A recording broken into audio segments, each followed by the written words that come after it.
Firstly, welcome to IWM Buzz and I love the track. Personally, I love the track. तो पहली बार देख रहे हैं जब कोई एल्बम में फादर और डॉटर का कनेक्शन दिखाया गया है तो सबसे पहले राहुल मैं आपसे जानना चाहूंगी कि ये आइडिया आपको कहाँ से आया? ऑफ कोर्स सो ये जो गाना है ये मैंने 4 साल पहले बनाया था एंड ऐसा टू बी रियली ऑनेस्ट मैंने ऐसा बिल्कुल सोच के नहीं बनाया था कि ये फादर डॉटर या किसी चीज़ पे जाएगा. वी जी, composer we artist create lot of music. So उसमें यस, से मेरी एक कॉम्पोजिशन थी जो मेरे दिल के बहुत करीब थी. सो गाना इस तरीके से बना था एंड ऑफ कोर्स मैंने टेरेंस सर को जब ये गाना सुनाया था तो उन्हें बहुत अच्छा लगा था. और उसके बाद से चीज़ें आगे बढ़ी. टेरेंस सर एंड डायरेक्टर ने सोचा कि कॉन्सेप्ट क्या किया जाए, कुछ डिफरेंट जी, क्या बनाया जाए, रोमांटिक या फिर सैड, उन सब से कैसे कुछ अलग कॉन्सेप्ट किया जाए. जी। सो देन आई थिंक ये कॉन्सेप्ट आया and I am really happy जो फाइनल प्रोडक्ट हमें देखने को मिला है, जो आपने भी देख लिया है. सो वो बहुत अच्छा लग रहा है. सो टेरेंस सर आपका क्या फर्स्ट रिएक्शन था जब आपने ये गाना को सुना? मैंने बहुत सारे गाने सुने थे। मेरी रीज़न मेरा जो मकसद था राहुल से मिलने का कि वो मुझे गाना गवाना चाहते थे, उन्हीं का गाना ओरिजिनल। और मैंने बहुत सारे गाने सुने उनके क्योंकि मुझे गाने का शौक है। सो वैसे ही उन्होंने बोला कि वो आप भी बहुत एक अच्छा गाते हैं. हाँ, जी। मैं बात तो उस लेवल का मैं कोई ट्रेन्ड सिंगर नहीं जैसे राहुल की तरह। तो फिर भी मैं बोला कि चलो ठीक है, मैं एक गाना ज़रूर गाना चाहूँगा जो मुझे सूट करे। तो राहुल ने मुझे बहुत सारे गाने सुनाए। उन्हें लगा कि मुझे ये गाना गाना चाहिए। मैंने कहा ठीक है, अच्छा है, आपकी आवाज़ अच्छी है लेकिन मुझे वो सूट नहीं करेगा। और फाइनली फाइनली मुझे राहुल ने बोला कि मेरे पास एक गाना है, जो मैंने अपने मेरे दिल के करीब है लेकिन कुछ हुआ नहीं है। आप अगर चाहें तो उसको आगे ले सकते हैं, आप मत सुनाइए। तो मैंने सुना और बोला कि यार ये गाना तो बहुत बढ़िया है। ये गाना मैं नहीं गाऊँगा। ये गाने मैं द किरदार play I want to feature in this video. I don't want to be because इतनी अच्छी तरह से आपने गाया है और आपका हक बनता है कि आप ही इसके म्यूज़िक कंपोज़र और सिंगर रहो। किसी को हक नहीं है कि जिस तरीके से आपने गाया है, I don't think anybody should even tamper with it. तो यही बात लेकर और गाना कई गाने होते हैं कि जिसको आपको बहुत बार सुनना पड़ता है ताकि वो आपके ज़हन ये गाना जैसे ही मैंने सुना, मैंने इसको बहुत फ़ील किया और वो मेरे 2-3 दिन तक मेरे कान में गूँजता रहा। तेनू मेरी मतलब ये तो मैंने एक ही बार सुना था, कैसे मेरे होंठ पे आ गया ये। So that is the power of the song and the lyrics. It stays on your mind, it stays in your body. And the video I hope will really, really touch people's heart and will stay ever.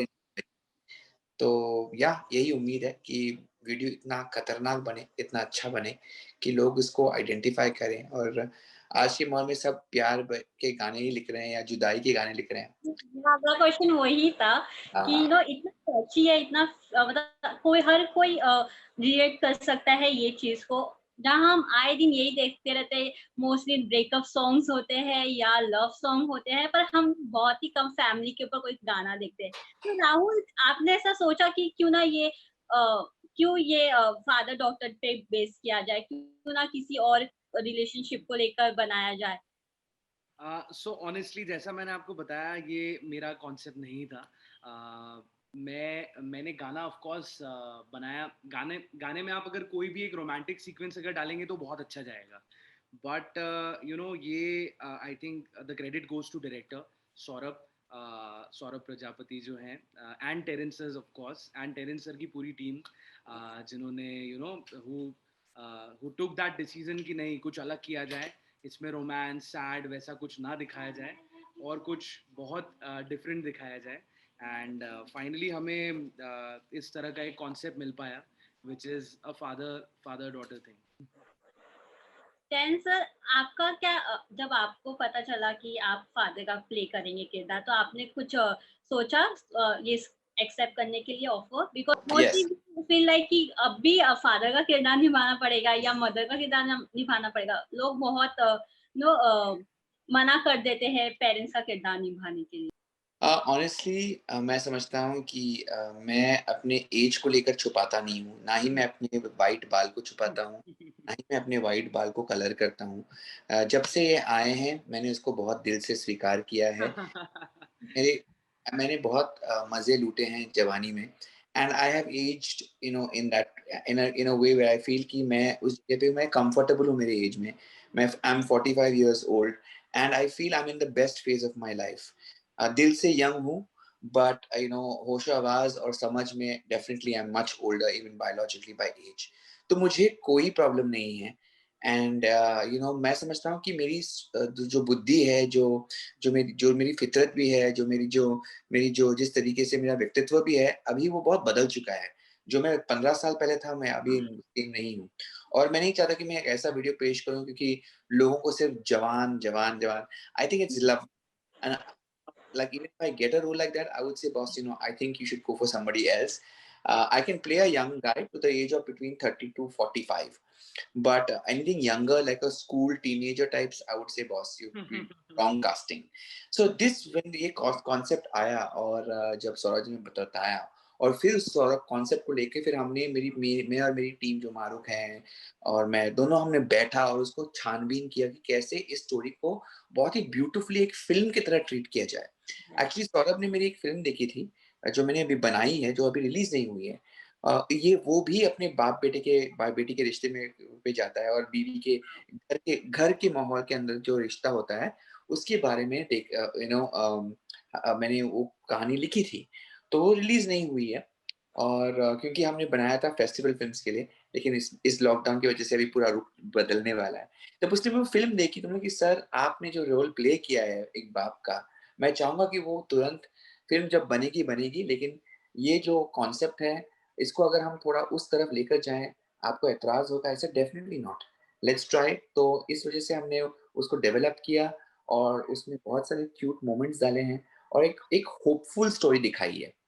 ये story एक journey है एक बाप और बेटे के बीच में जहाँ पे बेटी के बीच जहाँ पे बाप बहुत सारी चीज़ें छुपा रहा है, शर्मिंदा है कि वो उसको बहुत सारी चीज़ें प्रोवाइड नहीं कर पा रहा, लेकिन वो उसको एक झूठी वाली दुनिया दिखा रहा है ताकि अब बहुत मेहनत करके लेकिन वो सच नहीं बता रहा कि इसको बहुत बहुत सारी चीज़ों से वो जूझ रहा है लाइफ में और वो इतना सक्सेसफुल है नहीं। लेकिन वो बेटी को दिखाता है कि वो बहुत सक्सेसफुल है। और फिर बेटी जान जाती है और फिर वो बाप के लिए क्या करती है। I think it's a very very special story जहाँ एक जहाँ पर बाप जनरली बेटी को ध्यान देता है वो तो है ही, लेकिन बेटी समझदार बन जाती है जब खुलासा होता है कि उसका बाप क्या कर रहा है।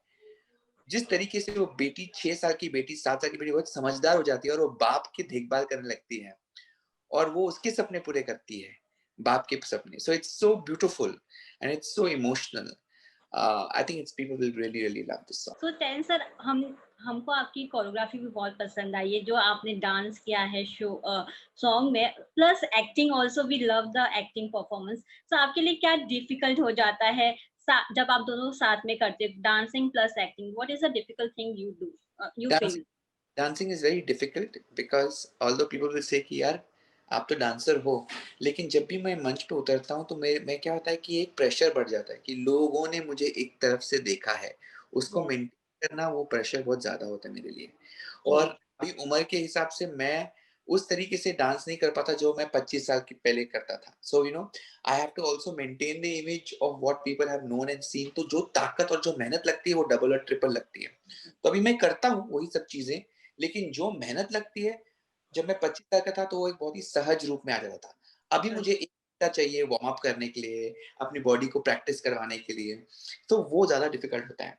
और प्रेशर कि वो उस लेवल तक डांस करो ताकि लोग ना बोलें कि अरे यार! अब उसका मतलब वो अच्छा तरह से डांस नहीं कर पा रहा है। I don't want ever because I feel मैं डांस का बहुत भक्त हूँ and I want to kind of make sure that I always dance a certain quality.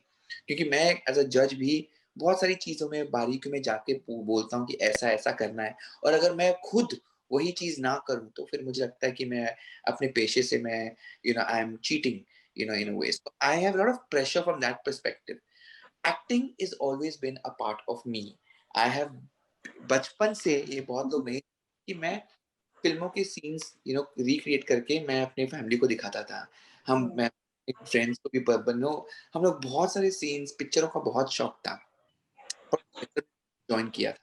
ये अलग बात है कि डांस की मेरी जर्नी ज़्यादा आगे बढ़ी और उसमें ज़्यादा पैसे भी मिल रहे थे। But honestly I always had a flare for theatre. I always felt कि अगर मुझे एक मौका मिले किरदार प्ले करने का, किसी किरदार को प्ले करने का, एक अलग ही मज़ा आता है। क्योंकि मैं अपने जीवन के बारे में जानता हूँ, लेकिन मैं चाहता हूँ Yes. कि मैं किसी और के जीवन में उसके उसके ज़हन में जाके वो जिऊँ। क्योंकि एक अलग फीलिंग, एक अलग इमोशन, एक अलग अंडरस्टैंडिंग होगी लाइफ की, जो समझ होगी। जब आप किसी के व्यक्तित्व में जाके उसको समझने की कोशिश करते हो, तो वो एक तरीके का प्यार ही है। गिव योरसेल्फ, समर्पण करना, अपने आप को छोड़कर, अपने अपने व्यक्तित्व को छोड़कर, अपने अस्तित्व को छोड़कर किसी और के अस्तित्व और व्यक्तित्व को जानना और पहचानना और उसके रूह में घुसकर उसको परफॉर्म करना। ओ भाई, दिस इज एक अलग, मेरे हाथ, मेरे आई मीन मेरे रोंगटे खड़े हो जाते हैं जब भी मुझे एक ऐसा कोई कैरेक्टर या सीन मिल जाए जो मैं कभी जिंदगी में प्ले नहीं कर पाऊंगा, लेकिन मुझे इसको महसूस करना और एहसास करना है। I really feel very thrilled about it. और ऐसा कौन-सा किरदार है आपको जो करना है और आपने सोचा कि मुझे एक दिन तो मुझे ऐसा कोई किरदार करना ही है? मेबी अगर कोई जॉनरा हो या some specific role you want to do? See, I've always been a huge Kamal Haasan fan. तो अगर वो फ़िल्म सदमा जो मुझे बहुत, बहुत, बहुत अच्छी लगी, सदमा, मासूम, नसीरुद्दीन शाह का रोल, ये फैमिली मैन वाला जो रोल है ना, मुझे बहुत पसंद है। हालाँकि मैं फैमिली मैन हूँ नहीं, लाइफ़ में मेरी कोई शादी-वादी हुई नहीं है, बट आई फ़ील कि मैं उसमें बहुत आइडेंटिफ़ाई, रिलेट कर सकता हूँ, क्योंकि मैं वो रोल नहीं करना चाहता जो मैं हूँ। वो हुँ, तो वो तो बहुत ईज़ी है मेरे लिए। लेकिन मैं वो रोल्स करना चाहता हूँ जो मैं नहीं हूँ। तभी तो मज़ा, तभी तो कुछ सीखने मिलेगा। और मेरी इमेजिनेशन बहुत स्ट्रॉन्ग है। तो जी। हालाँकि अगर मैं ना भी हूँ, मैं किसी की सिचुएशन को उसके नज़रिए से देख सकता हूँ। I have always had that ability to, या अगर आप मुझसे बात करेंगे तो I will actually start feeling exactly like how you are feeling yes, immediately. Like I have that sense of getting into somebody's understanding of emotions, and जो वो feel कर रहे हैं वो मैं कुछ हद तक, बहुत हद तक मैं फील कर सकता हूँ। सो आई हैव दैट एबिलिटी। अगर वही एबिलिटी में, अगर कैरेक्टर में अगर मैं घुस जाके उसको परफॉर्म कर सकता हूँ और उस मोमेंट को जी सकता हूँ, तो it's a great feeling. So for me acting is much more easier. Dancing, because the pressure is so much, it's much more difficult. Thank you so much Rahul and tense for giving a precious time और specially edit के समय आकर यहाँ पे बात करना और time देना। Thank you so much. Thank you. Lovely talking to you, and to all the listeners, thank you very much, and have a lovely Diwali. Thank you so much. Take care. Bye. Thank Bye. thank you so much.